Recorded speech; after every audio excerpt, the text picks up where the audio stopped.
noite caiu muito escura, a polícia proibiu que qualquer pessoa entrasse nas matas para poder fazer buscas. Quando o delegado chegou, ele desceu da viatura e eu fui falar com ele. Eu falei: olha, eu sou o pai da vítima, eu gostaria de falar com o senhor. Ele pegou e me colocou de lado e falou: o senhor vai ficar esperando e vai aguardar o momento que eu o chamar. Foi quando eu fiquei sabendo, lá na fazenda, que 2 pessoas estavam dando depoimentos para os investigadores que chegaram lá. Uma delas foi um tratorista. O segundo, foi levantado que essa pessoa tinha passagem pela polícia. Logo de manhã, eu cruzei com o comandante da Polícia Militar que estava ali encarregado daquela operação. E ele me abordou e, sem muita diplomacia, sem muito tato, ele já me informou que a minha filha tinha sido encontrada sem vida e que eles já tinham encontrado o corpo dela. Foi o frio na barriga mais forte que eu senti.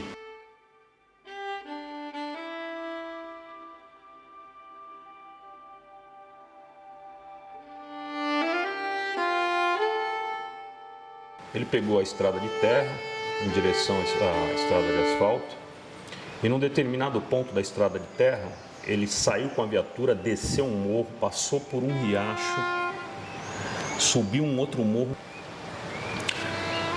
O corpo da minha filha estava lá.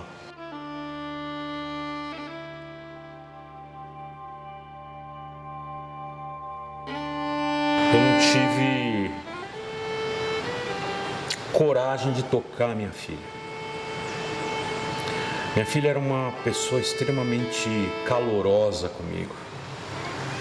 Quando ela me abraçava, eu sinto muita falta desses abraços, eu sentia todo esse calor.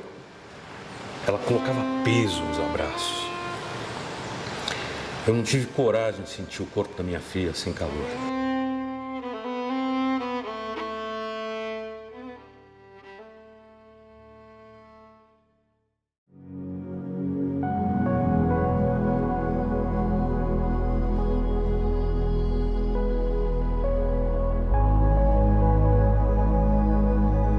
Meu nome é João Carlos Natalini, eu tenho 55 anos e hoje eu trabalho mais em nível consultivo porque eu fiquei aprofundado em questões aí de investigação durante 2 anos sem atuar no mercado, então eu tive que me ajustar às novas necessidades que a vida estava impondo. Eu nunca esperei, diante da minha maior dor, ter que fazer o trabalho que deveria ter sido feito pelo Estado.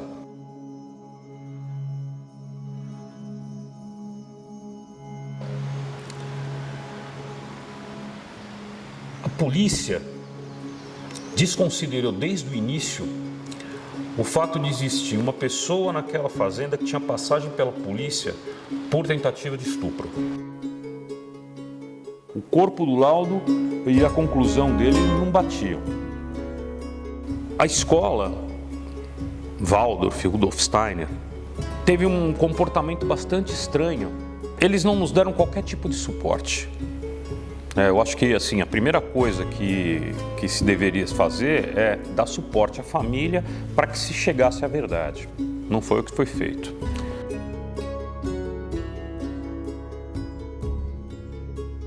Então eu não entendo por que não foram indiciados as pessoas responsáveis por essa viagem, até porque isso foi reconhecido de forma cabal em 6 meses pela Justiça Civil, né, que em primeira instância condenou a escola, né, e disse que existia nexo causal, a grande negligência da escola.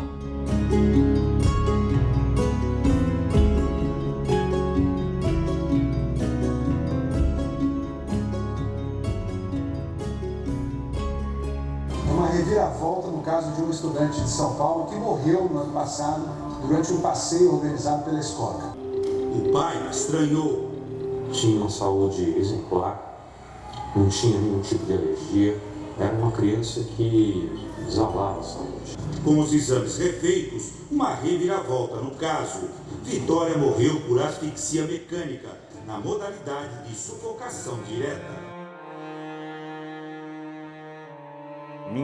A minha mulher, graças a Deus, é advogada. A minha advogada, ela já foi delegada, ela já foi promotora pública. Com base em conhecimentos, tanto meus quanto delas, e nós conseguimos pegar e chegar em determinadas pessoas que começaram a dar atenção para nós e a gente conseguiu, de um jeito ou de outro, né, chegar a um mecanismo de investigação que estava adequado para o caso. O homicídio era quem era o autor do crime, era quem, na verdade, facilitou as questões, quem negligenciou para que isso pudesse acontecer também. A minha filha entrou numa excursão no dia 11 de setembro. No dia 16, ela saiu para fazer um trabalho de topografia e de matemática. Quando foi 8 horas em ponto, tocou o telefone e era um coordenador da escola Waldorf Rudolf Steiner. E me disse que ela tinha sumido. De repente, né, senti aquele frio na barriga e perguntei como sumiu. Né? Ela já está há 4 dias naquela fazenda, fazendo os trabalhos de topografia.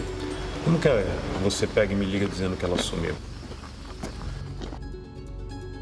Ela, às 2h30 da tarde, ela sentiu vontade de ir ao banheiro.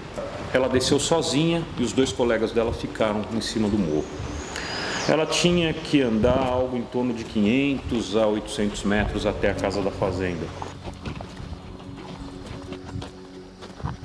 Primeiro, minha filha desaparecida. Depois, todos em silêncio dentro do carro. Um silêncio horroroso.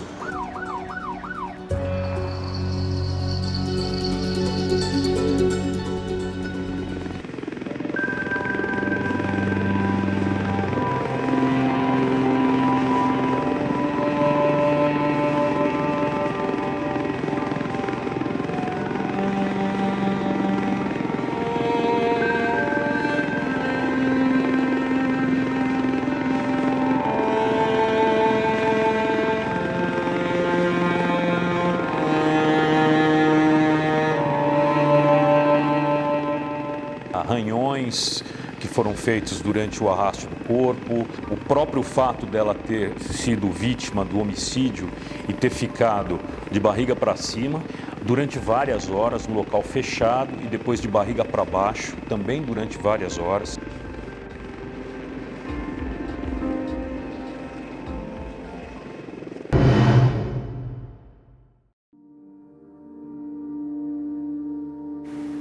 Estava muito bonitinha nesse dia. Tem mensagens antigas aqui que me deixam muito feliz de ouvir, de ver. A Vitória sentada em frente à árvore de Natal, namorando a árvore, toda a iluminação, com a garrafa d'água no chão e completamente hipnotizada. Hoje em dia, montar árvore de Natal não tem mais tanta graça, não tem aquela magia que tinha antigamente. Foi uma magia que eu aprendi com a minha mãe, que me ensinou a montar árvore de Natal. Ela me mostrou as técnicas, né? E a ideia era repassar isso daí para minha filha. E não rola mais.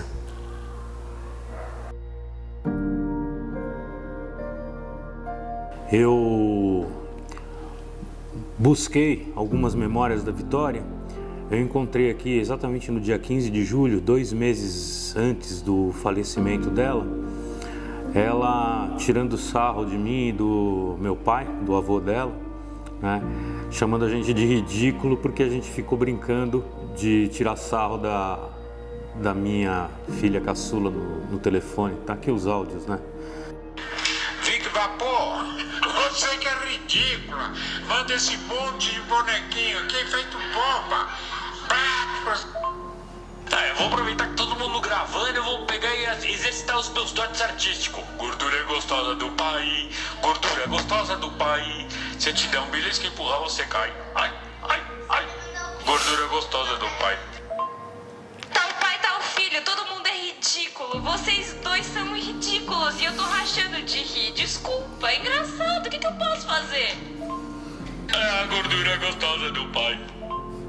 Você é ridículo. Você é ridículo. Você não entende? E ela não tá aqui pra ouvir. Ela vai te ignorar, que eu sei. Eu acho. Ah, sei lá. Tchau. A brincadeira terminou com o avô dela dizendo: "Você é muito querida", e ela mandando coraçõezinhos diretamente para ele.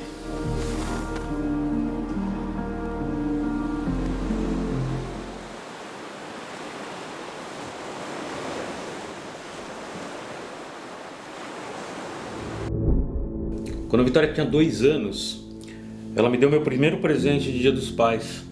Foi um saquinho para carregar roupas íntimas. E tem a marca dos pezinhos dela.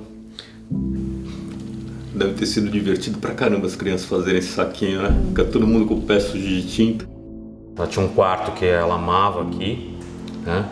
E que ainda está preservado. Um apartamento que é da madrasta dela. Hoje esse quarto vai ser palco de orações. Vai ser palco de conversa. Mesmo que seja uma conversa que a mim me pareça ser um monólogo.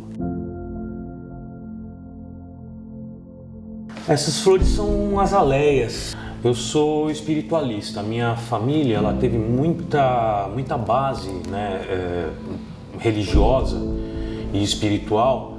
Minha mãe teve uma experiência, né, ligada à Vitória, onde ela aparecia para minha mãe com essas flores e pedia para que minha mãe presenteasse meu pai com azaleias.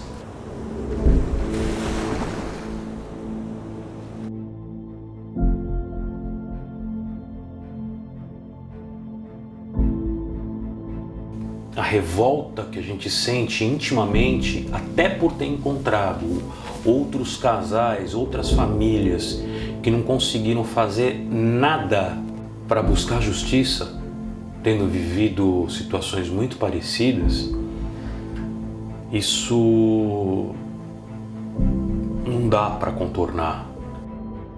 A luta vai acabar quando eu finalmente puder ter paz novamente, quando conseguir esclarecer a verdade, quando conseguir responsabilizar todas as pessoas que direto ou indiretamente tiveram algum tipo de relação com o que aconteceu com a minha filha.